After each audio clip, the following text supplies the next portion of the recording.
If you look at the history of flats fishing, a lot of it was developed in the Florida Keys. The whole art, if you will, of a guy in the back of a boat pushing it around in the shallow water so as not to make noise, and an angler in the bow presenting a bait or a fly to a fish. It's one of those places where that whole fishery developed. The hunt for the fish before you start fishing. See something that is that nope, them there? They're permit.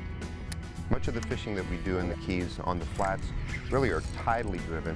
So we'll let the tides a lot of times pick our spot, and then we'll let the situation pick the tackle that we're going to use. For example, if you're on the back side of the Keys, on the north side, closest to the Gulf of Mexico is the area we call the Backcountry. And that backcountry really is made up of a series of islands and flats that have channels leading into them from the open water. And those fish on the flats use those channels as highways. They come in from the open Gulf, they stage in the channels, and as the tide rises or falls, they work their way up on the flats.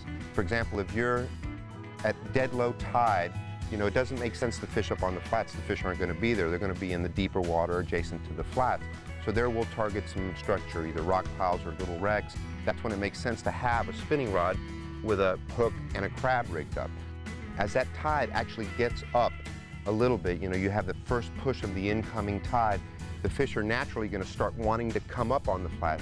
And there it makes sense to have, a fly rod rigged with either a permit or a bonefish lure and a spinning rod rigged with a crab, so you can target both the fish in the deeper water and the fish that are actually coming up on the edges of the flat.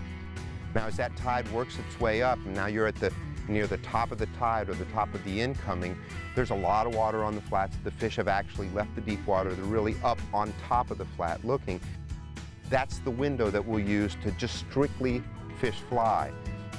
So if you take a whole fluid approach where you let the tide help you pick your spot and you let the situation help you pick your tackle, inevitably you're going to catch more fish.